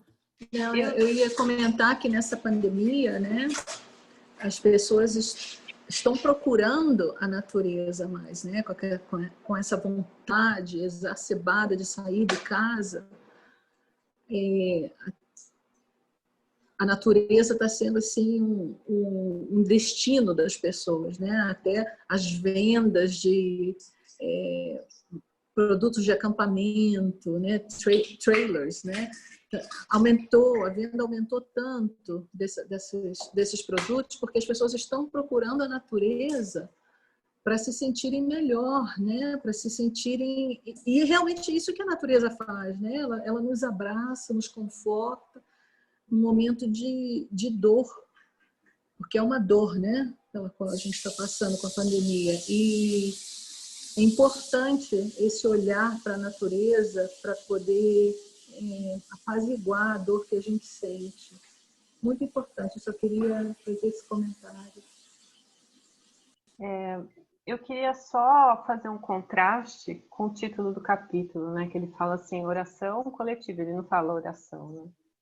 Que como que é engraçado que ele sai de um ambiente extremamente pesado e entra num outro, e ele chama de oração, ele se sente transformado na oração coletiva. Para a gente perceber que a nossa evolução, ela não é solitária, né? Porque se ela fosse solitária, ela seria egoísta, né? Então a gente, inclusive o sofrimento é solidário, porque quando a gente está sofrendo na mesma vibração, a gente vai todo mundo junto. Né? Nem sofrer sozinho a gente sofre, né? Eu brinco, né, que você começa a sofrer aqui na Terra, você arrecada amigo, né? E é engraçado que vocês estavam comentando no começo, falando sobre o trabalho voluntário, falando sobre o empenho da família e que tudo isso transformava, mas o que era que estava transformando? Era essa oração coletiva, porque não é uma oração propriamente dita, mas é uma energia renovadora que transforma. Quando ele fala transforma, é porque ele está transformando pelo espírito dele mesmo. Tá cicatrizando aquilo que foi ferido durante a reencarnação e nos anos de sofrimento dele no umbral. Então, por isso que eu acho que o título é muito importante, né? Quando a gente quer... você percebe isso quando você vai no centro espírita, você percebe isso quando você está num ambiente... Você estava falando da natureza... Por quê? Porque a natureza é harmônica, né? A natureza não desrompe. Então, a vibração que tem ali é uma vibração muito, eu ia falar muito natural, redundante, né? É muito pura mesmo, né? Porque ali é a obra divina sem nenhum tipo de interferência do homem, né? Das suas vibrações, né? Claro que a gente pode fazer algumas coisas com a natureza, mas enfim. Então, eu acho que esse capítulo, ele faz, parece que é um contraste, mas é mesmo, né? É o contraste de que como que nós, como conjunto, podemos transformar as coisas e ver as coisas. E a gente sempre vai caminhar junto, a gente nunca vai caminhar sozinho. Por isso que eu acho que o título do capítulo é muito, muito conveniente, né? Muito certinho. Luiz, você vai falar? Eu não ia falar sobre isso, mas agora o que a Ana Paula falou, então eu acabei querendo falar. Quando o Clarencio, segurando aquele cajado luminescente, né? Aliás, eu acho que isso era uma ferramenta que ele utilizava para ir lá para poder invadir o umbral, para ir em determinado lugar, sendo atraído por um pensamento do André Luiz, né? Então ele foi lá para localizar, porque imagina, se não fosse isso, ele realmente não seria localizado se não fosse a prece que ele fez, né? A prece sentida. Tal. Aí ele vai lá, tal, e quando ele traz para o muro, né? Para os muros ali do nosso lar, e ele abre um portão que tem algum tipo de mecanismo lá que ele toca e abre, aí André Luiz entrevê o ambiente, que é totalmente um contraste entre de onde ele saiu, que é isso que a Ana Paula falou, que onde a vibração era totalmente diferente daquele local onde tinha-se orações, tinha-se tantas coisas, boa intenção, um monte de coisa que tornava o ambiente diferente, que podia até ver o sol. Então foi quando ele viu o sol através da entrada né, que ele estava... Nem entrou ainda, ele já viu lá, era outro ambiente. Realmente. Então, quando nós falamos em evangelho no lar, quando a gente fala de estar com pensamentos elevados em qualquer lugar, seja no trabalho, onde a gente for, né, seja num trabalho mediúnico. Então, essa aura, esse ambiente harmonioso só é possível através dessa harmonia de pensamentos, prece, não necessariamente a prece falada, a prece sim, né, assim, conduzida por palavras, mas dos sentimentos. Por isso que a gente hoje pode pensar, poxa, é possível que a gente se reúna em nome de Jesus, porque quando 2 ou mais pessoas, 2 ou 3 pessoas estão reunidas em nome dele, ele vai estar ali.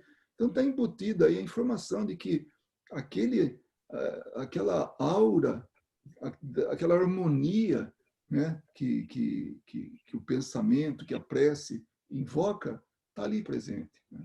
Então, foi bem lembrado isso, para a gente poder explorar um pouco mais, porque é uma verdade isso aí, né? É uma realidade. Exatamente. E aí, o que André Luiz fala, né, sobre a oração coletiva? A primeira prece coletiva em nosso lar operava em mim completa transformação. O pobre coração, saudoso e atormentado, à maneira de um cálice muito tempo vazio, enchera-se de novo de gotas generosas do licor da esperança. Aquilo que a Kátia falou, né? Revigorou ele, né? Trouxe para ele novas forças. Ele começou a sentir que, nossa, aquele pesadelo tinha acabado e que ele ia começar uma nova fase, né? Um novo momento, e com todas as perguntas que ele tinha, que ele queria as respostas, né? A cabeça dele fervilhando de questionamentos.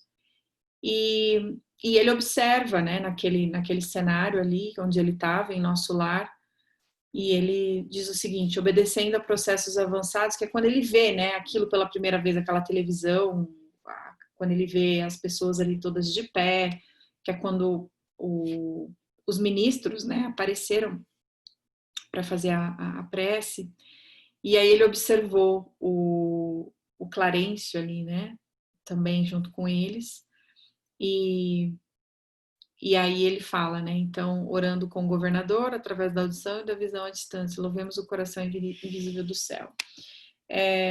Essa parte da prece, que é muito bonita também, que a Kátia comentou, né, da questão das florzinhas, né, que caíam e que ele tentou pegar e que não conseguiu, assim, uma vez já me relataram, né, médiums que conseguiram ter essa visão, né, isso que é muito bonito mesmo, quando está uma assembleia em prece coletiva e conseguem visualizar essas flores, né, esse presente, né, que a espiritualidade traz no momento que estamos em prece. Porque a gente sabe que a prece é a conexão direta nossa, né, com Deus. Então, realmente tem um poder curativo, tem um poder terapêutico de nos acalmar. Isso é uma coisa que a gente não pode esquecer mesmo, né, nunca. E aí, para a gente finalizar e chegar no último capítulo, então a gente já discutiu a questão do suicídio, né, que era uma das perguntas que eu ia perguntar para vocês. Por que ele tinha entrado, por que ele entrou no plano, no nosso lar, considerado como um suicida, né? Mas aí a gente já conversou sobre isso, já nos adiantamos. E André Luiz, ele fala assim, né? Vi entrar Clarencio acompanhado por um simpático desconhecido, Henrique de Luna, que era o médico, né? Da assistência espiritual lá na colônia de nosso lar. E é quando o médico fala, né? Aquilo que a Kátia não concordou muito. O organismo espiritual apresenta em si mesmo a história completa de ações praticadas no mundo. E aí vem um pouco com o que a Ana Paula falou. Traz para nós que todas as nossas ações, desde o pensamento, né, até de físicos, né, orgânicos, que cometemos com o nosso corpo, deixam marcas no nosso perispírito. Então, raiva, rancor, mágoa, vingança, tudo isso marca o nosso perispírito. E eu já li em outros livros também, inclusive agora um livro que eu estou lendo, que também falou sobre isso, e desses sentimentos, todas essas marcas que a gente causa. E um livro que me impactou muito, inclusive que é de André Luiz, que é o Ação e Reação, ele deixa isso muito claro.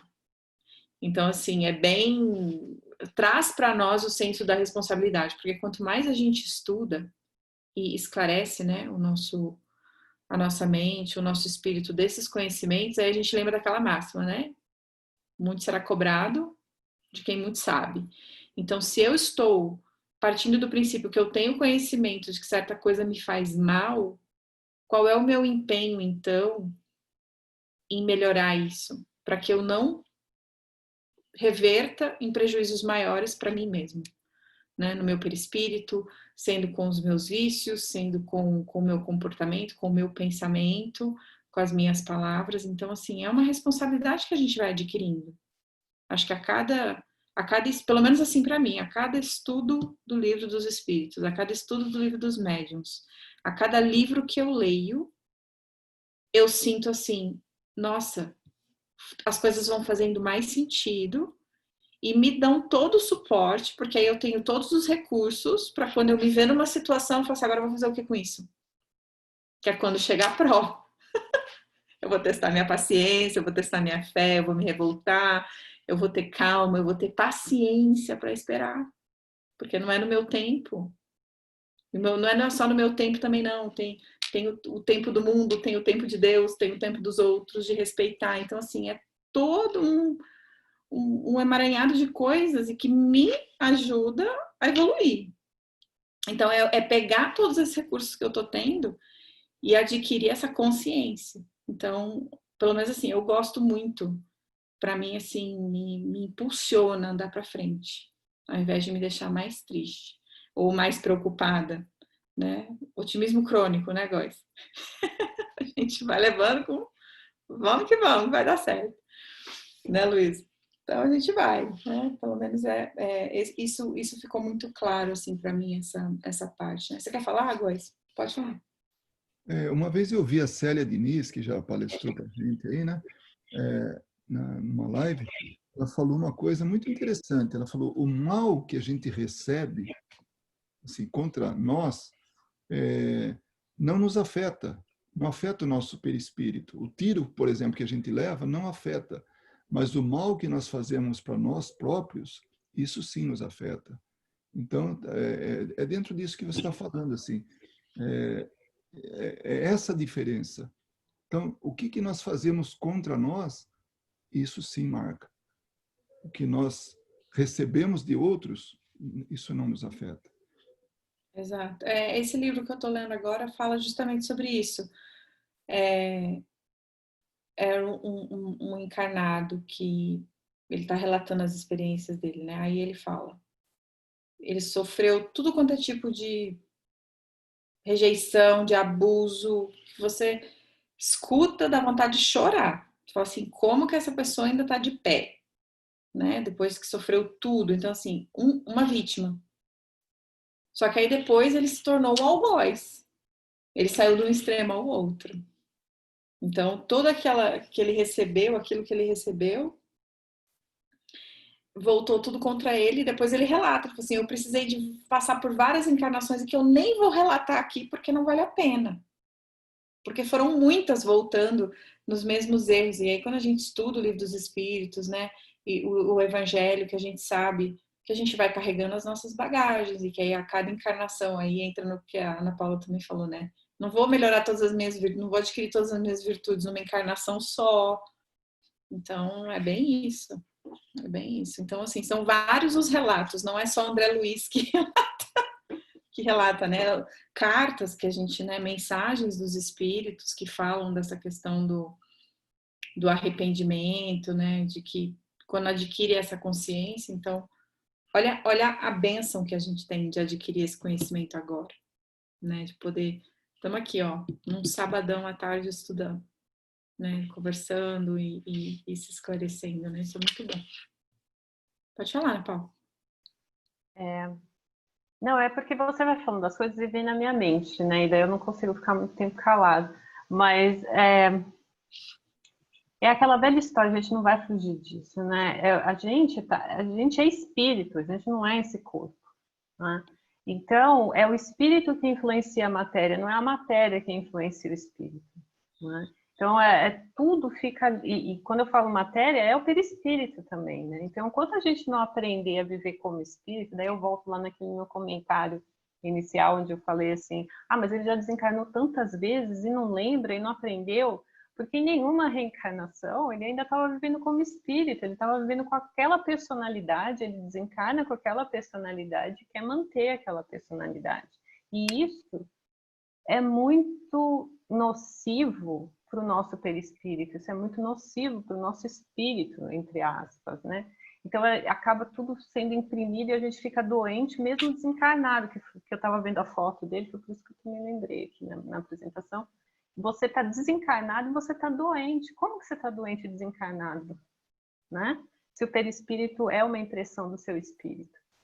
Então, é porque a gente está carregando coisas muito nocivas dentro de nós. Enquanto a gente estiver muito tempo apegado aqui, né, nessa personalidade, porque não é na matéria, é na personalidade, né? A gente fala, eu sou a Ana Paula, eu sou a Ana Paula. Não, eu não sou a Ana Paula. Eu sou uma composição de outras personalidades juntas, porque eu sou um espírito. Enquanto a gente não fizer essa conta, essa equação na cabeça, a gente vai continuar nesse vai e volta, né? Até o ciclo, né? Até a gente fechar esse ciclo, né? Iniciar um que a gente vai evoluir melhor. Acho que era isso. E aqui é bem isso. E aqui, na parte do diagnóstico, né, que a gente também já meio que conversou um pouco, em azul aqui, né? O meu amigo, no entanto, iludiu excelentes oportunidades, desperdiçando patrimônio, acho que é desperdiçando, né? Faltou um dele. Desperdiçando patrimônios preciosos da experiência física. Todo o aparelho gástrico foi destruído à custa de excessos de alimentação e bebidas alcoólicas e devorou-lhes a sífilis das energias essenciais.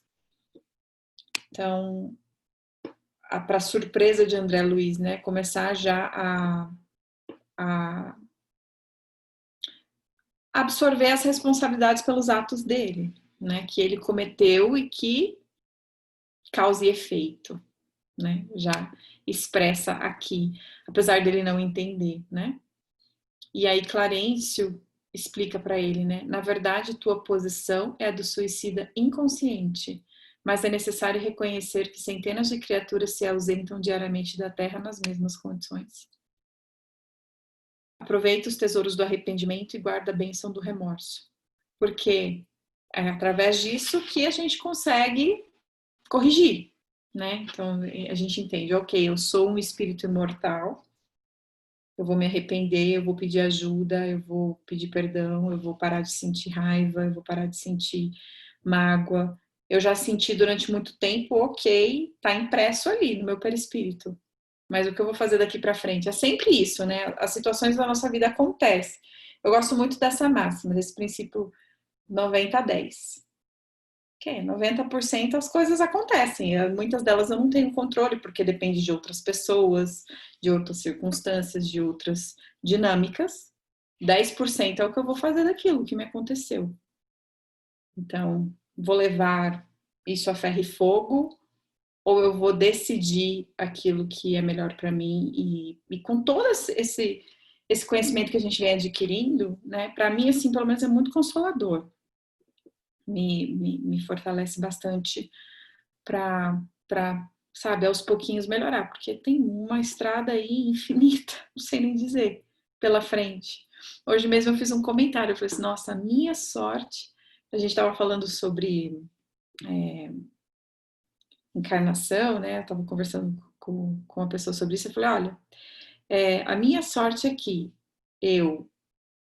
hoje, pelo menos eu olho assim e falo assim, nossa, hoje pelo menos eu acho que eu não cometi assim nenhuma atrocidade, nessa encarnação, né? Mas nas outras eu não sei, né? Eu não sei realmente o que foi feito, né? Quantas encarnações tivemos, o que fazemos. Então, olha só onde que a gente está hoje, né? O nível de consciência que a gente já tem. E daqui para frente eu vou fazer o que com isso? né?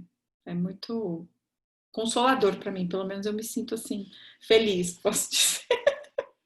Posso dizer que me sinto feliz com isso, né?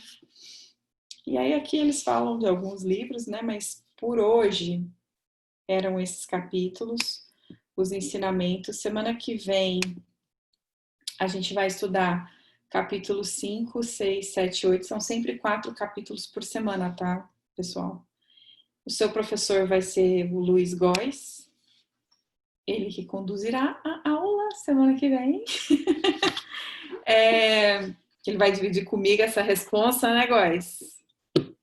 A gente tem uma professora substituta, que é a Suelen, mas ela está de stand-by. Professor, não, menos, tá? Por favor.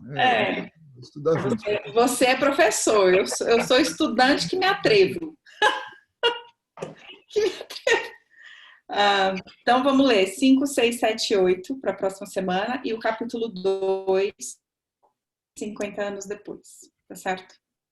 Deixa eu dar só um toque. Bom, primeiro eu fiquei muito feliz de eu não invadir nenhum capítulo, né? Parei no terceiro, não falei muita coisa no quarto, mas vamos realmente estudar e buscar até detalhes, porque os livros de André Luiz são tão ricos que muitas vezes passa desapercebido coisas importantes e às vezes é uma palavra, uma linha, um detalhe.